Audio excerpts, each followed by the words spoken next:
नमस्कार विद्यार्थियों, आशा करता हूँ कि आप स्वस्थ होंगे और आज का अध्याय पढ़ने के लिए उत्साहित होंगे।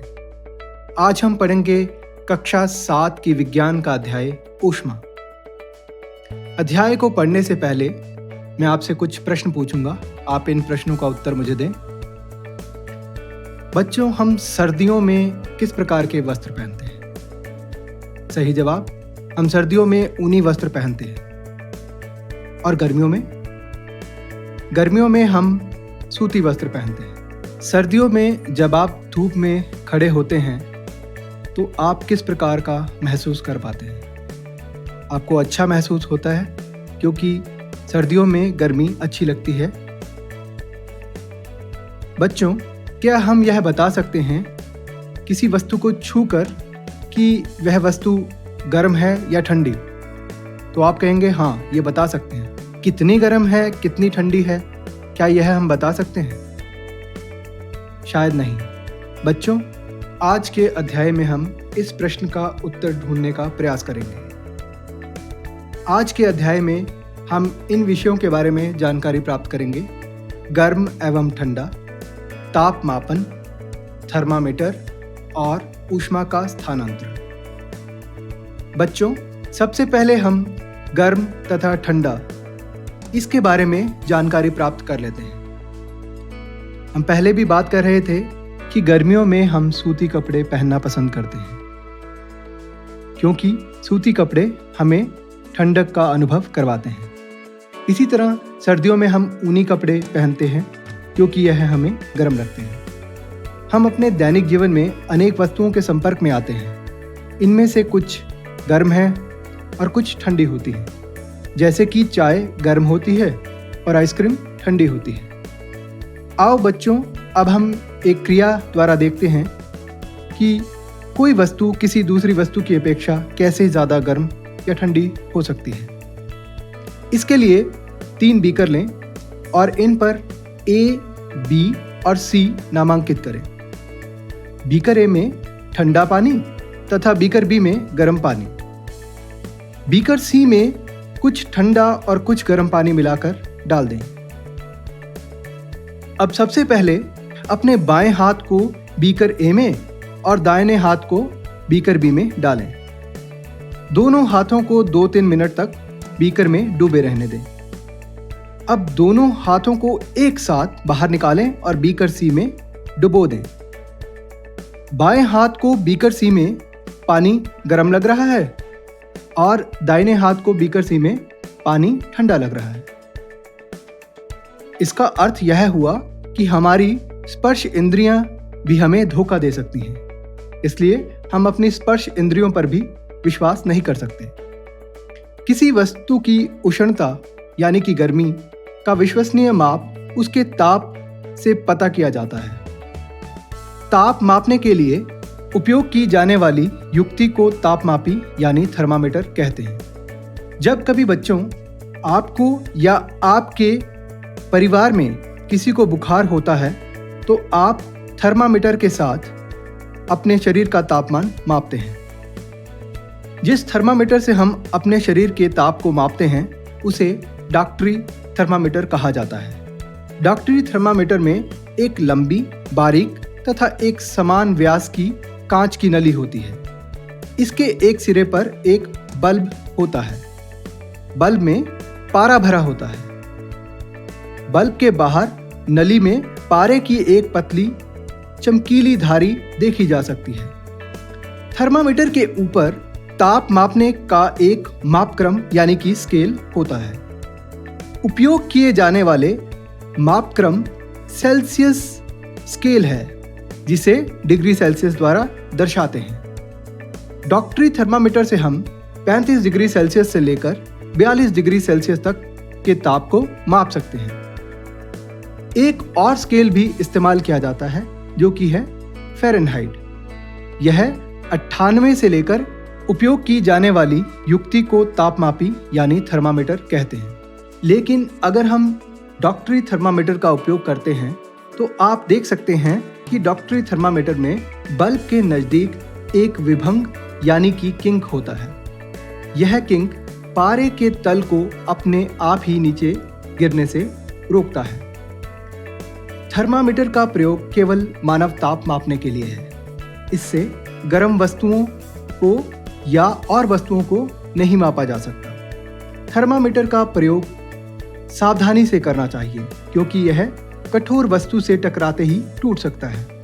और एक बात और, पारा एक जहरीला पदार्थ है, इसलिए थर्मामीटर को टूटने से बचाना चाहिए। अब हम बात करेंगे प्रयोगशाला थर्मामीटर की। यदि अन्य वस्तुओं का ताप मापना है तो हम प्रयोगशाला थर्मामीटर का उपयोग करते हैं।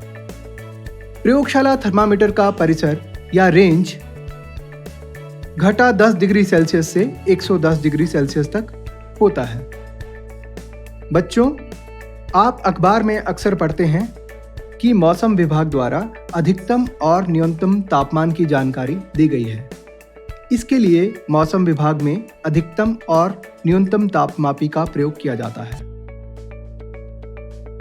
आइए एक प्रयोग करते हैं। किसी बीकर अथवा मग में नल का थोड़ा सा जल लीजिए। अब प्रयोगशाला तापमापी को इस जल में डुबा दीजिए। ध्यान रहे यह बीकर या मग की सतह को न छुए। तापमापी को जल में ऊर्ध्वाधर यानी कि सीधा रखना है। अब आप देख पाएंगे कि तापमापी में 12 जो है वो गति कर रहा है। ध्यान रहे कि तापमापी तिरछी ना हो। जब पारा स्थिर हो जाए तो पाठ्यांक नोट कर लीजिए। यही जल का तापमान है और इस प्रकार से हम प्रयोगशाला तापमापी का इस्तेमाल करते हैं। बच्चों, अब हम ऊष्मा स्थानांतरण के बारे में जानकारी प्राप्त करेंगे। आपने देखा होगा कि जब किसी बर्तन को ज्वाला पर रखते हैं तो वह तप्त हो जाता है यानी कि गर्म हो जाता है। इसका कारण है कि ऊष्मा ज्वाला से बर्तन की ओर चली जाती है। इसको ऊष्मा का स्थानांतरण कहा जाता है। ऊष्मा गर्म जगह से ठंडी जगह की ओर जाती है। ऊष्मा का स्थानांतरण कई तरीकों से हो सकता है। हम एक क्रिया करेंगे और इसके बारे में जानकारी प्राप्त करेंगे। किसी भी धातु की एक छड़ लीजिए। हम यहाँ पर लोहे की एक छड़ ले रहे हैं। उस छड़ के ऊपर मोम की सहायता से कुछ पिंस को चिपका लीजिए। इसके पश्चात इस छड़ को हम एक जलते हुए बर्नर के पास ले जाएंगे या फिर जलती हुई मोमबत्ती को इसके पास लाएंगे। अब आप देखते हैं कि यह पिंस मोम के पिघलने के कारण धीरे धीरे करके एक एक करके गिरती जाएंगी। सबसे पहले ज्वाला के पास वाली पिन गिरती है। क्या आप बता सकते हैं कि ऐसा क्यों होता है? ऐसा इसलिए होता है कि ऊष्मा का स्थानांतरण गर्म सिरे से ठंडे सिरे की ओर होने लगता है और इस प्रक्रम को चालन कहा जाता है। ठोसों में ऊष्मा का स्थानांतरण चालन द्वारा होता है। यदि इस प्रयोग को हम किसी लकड़ी या पेंसिल के सहायता से करें तो आप देखेंगे लकड़ी तो जलने लगती है लेकिन ऊष्मा का स्थानांतरण नहीं हो पाता। ऐसे पदार्थ जो अपने में से ऊष्मा को होकर नहीं जाने देते वह ऊष्मा रोधी कहलाते हैं। इसी प्रकार जो पदार्थ अपने में से ऊष्मा को आसानी से बहने देते हैं सुचालक कहलाते हैं। उदाहरण के लिए एल्युमिनियम, लोहा इत्यादि। और कुचालक के उदाहरण हैं लकड़ी, प्लास्टिक इत्यादि। अब हम ऊष्मा के स्थानांतरण की दूसरी विधि के बारे में जानकारी लेंगे। इसकी जानकारी लेने के लिए हमें चाहिए एक राउंड बॉटम फ्लास्क। इस राउंड बॉटम फ्लास्क को गोल पैंदे वाला फ्लास्क कहा जाता है। इसमें हम कुछ जल की मात्रा लेंगे और इसे बर्नर के ऊपर रख देंगे। ठहर जाइए, अभी हमें बर्नर को नहीं चलाना है।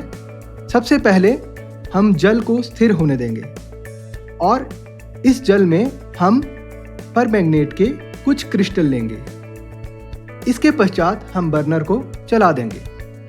आप देखेंगे कि पोटेशियम परमैंगनेट के क्रिस्टल पानी के साथ धीरे धीरे ऊपर उठने लगे हैं। पानी की जो सतह है जो बर्नर के पास है वहां पर पानी गर्म होना शुरू हो जाता है और गर्म होकर धीरे धीरे ऊपर की ओर उठता है। इस विधि को संवहन विधि कहा जाता है और यह ऊष्मा स्थानांतरण की एक विधि है। बच्चों, अब हम समुद्र समीर और थल समीर के बारे में जानेंगे। दिन के समय स्थल पानी यानी कि जल की अपेक्षा अधिक जल्दी गर्म होता है। स्थल के ऊपर की वायु गर्म हो जाती है और यह ऊपर उठने लगती है। इसकी जगह लेने के लिए समुद्र की ओर से ठंडी वायु स्थल की ओर बहने लगती है। इस चक्र को पूरा करने के लिए स्थल की ओर से गर्म वायु समुद्र की ओर बहने लग जाती है। समुद्र की ओर से आने वाली वायु को समुद्र समीर कहा जाता है। समुद्र समीर की ठंडी वायु का लाभ उठाने के लिए तटीय क्षेत्रों में भवनों की खिड़कियां समुद्र की ओर ही बनाई जाती हैं। रात्रि के समय प्रक्रम ठीक विपरीत हो जाता है। समुद्र का जल स्थल की अपेक्षा धीमी गति से ठंडा होता है, इसलिए स्थल की ओर से ठंडी वायु समुद्र की ओर बहने लगती है। इसे थल समीर कहा जाता है। बच्चों, जब हम धूप में खड़े होते हैं तो हमें गर्माहट महसूस होती है। क्या आप जानते हैं कि यह गर्माहट किस वजह से महसूस होती है? सूर्य की ऊष्मा सूर्य से पृथ्वी तक पहुंचती है। तो फिर यहाँ पर इतनी दूर तक यह ऊष्मा किस प्रकार पहुंच पाती है? ऊष्मा का स्थानांतरण सूर्य से पृथ्वी तक एक अन्य प्रक्रम द्वारा होता है जिसे विकिरण कहा जाता है। इसका एक उदाहरण और भी है जो हम रोजाना देखते हैं। जब हम हीटर को गर्म करते हैं तो आप हीटर के पास हाथ सेक सकते हैं। इसी प्रकार से गर्म प्रेस के पास भी हाथ ले जाने से आप ऊष्मा का अनुभव कर सकते हैं। तो इस प्रकार से यह 3 प्रक्रम हैं जिसके द्वारा ऊष्मा का स्थानांतरण होता है। एक तो चालन, दूसरा संवहन और तीसरा विकिरण। बच्चों, अब हम रंगों की ताप को सोखने की क्षमता के बारे में पढ़ेंगे। इसके लिए सबसे पहले हम एक प्रक्रिया करते हैं। प्रक्रिया को करने के लिए हमें टिन के एक जैसे 2 डिब्बे चाहिए। इनमें से एक के बाहरी पृष्ठ को काला तथा दूसरे के बाहरी पृष्ठ को सफेद पेंट करें। दोनों डिब्बों में बराबर मात्रा में जल भरें तथा उन्हें दोपहर के समय लगभग 1 घंटे के लिए धूप में रखें। दोनों डिब्बों में भरे जल का ताप नोट करें।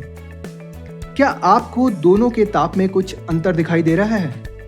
आप देखेंगे कि काले रंग के डिब्बे के अंदर के पानी का तापमान सफेद रंग के डिब्बे के पानी के तापमान से अधिक है।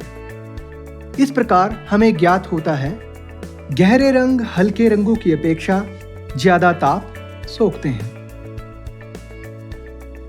बच्चों, अब हम सर्दियों और गर्मियों में पहने जाने वाले वस्त्रों के बारे में पढ़ेंगे। गर्मी में पहने जाने वाले वस्त्र। गर्मियों में सफेद या हल्के रंग के वस्त्र ज्यादा आरामदायक होते हैं।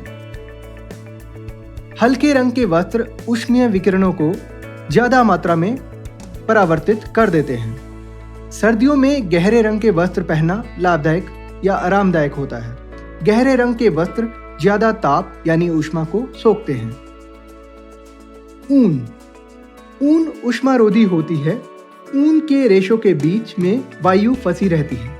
यह वायु हमारे शरीर की ऊष्मा को ठंडे परिवेश की ओर विकृत होने से रोकती है, जिसके कारण हम उष्णता का अनुभव करते हैं। अब एक प्रश्न आप बच्चों के लिए। आपके पास 2 विकल्प हैं। सर्दियों में या तो एक मोटा कंबल आपके पास दिया जाए या एक के ऊपर एक 2 पतले कंबल। तो कौन सा विकल्प चुनेंगे? इसके बारे में सोचिए। बच्चों, अब हम इस अध्याय की दोहराई करेंगे। कोई भी वस्तु हमें ताप के कारण गर्म या ठंडी महसूस होती है। मानव शरीर का सामान्य ताप 37 डिग्री सेल्सियस होता है। ऊष्मा का स्थानांतरण 3 तरीकों से होता है: चालन, संवहन और विकिरण। हल्के रंग ऊष्मा को परावर्तित करते हैं, जबकि गहरे रंग ऊष्मा को अवशोषित करते हैं। डॉक्टरी थर्मामीटर और प्रयोगशाला थर्मामीटर यानी कि तापमापी में पारे का प्रयोग होता है। बच्चों, अब मैं आपसे कुछ प्रश्न पूछूंगा। आप उन प्रश्नों का उत्तर दे पाएंगे, ये आशा है। पहला प्रश्न, डॉक्टरी थर्मामीटर का परिसर कहाँ से कहाँ तक होता है? आपके पास विकल्प हैं 35 डिग्री सेल्सियस से 42 डिग्री सेल्सियस, घटा 10 डिग्री सेल्सियस से 110 डिग्री सेल्सियस। तो सही उत्तर है 35 डिग्री सेल्सियस से 42 डिग्री सेल्सियस, जबकि घटा 10 डिग्री सेल्सियस से 110 डिग्री सेल्सियस जो है वो परिसर है एक प्रयोगशाला थर्मामीटर का। निम्नलिखित पदार्थों में से ताप के सुचालक को चुनें। आपके विकल्प हैं लोहा, लकड़ी, प्लास्टिक, रबड़। सही जवाब है लोहा। लोहा ताप का यानी कि ऊष्मा का सुचालक है। लकड़ी, प्लास्टिक और रबड़ सभी ऊष्मा के कुचालक हैं। अगला प्रश्न, गर्मियों में हल्के रंग के वस्त्र क्यों पहने जाते हैं? उत्तर इस प्रकार है, हल्के रंग के वस्त्र ऊष्मीय विकिरणों के अधिकांश भाग को परावर्तित कर देते हैं, इसलिए गर्मियों में हमें हल्के रंग के वस्त्र ज़्यादा आरामदायक लगते हैं। इसी के साथ हमारा अध्याय समाप्त होता है। आशा करता हूँ कि आपने इस अध्याय को ध्यानपूर्वक समझा होगा। अब आप अपनी पाठ्य पुस्तक को एक बार फिर से पढ़िए और उसमें दिए गए अभ्यास के प्रश्नों को हल करने की कोशिश कीजिए। आज कल के दौर में कोरोना वायरस फैला हुआ है, इसलिए आप ज़्यादा समय घर पर रहें, सुरक्षित रहें, अपना ध्यान रखें और पढ़ते रहें। धन्यवाद बच्चों।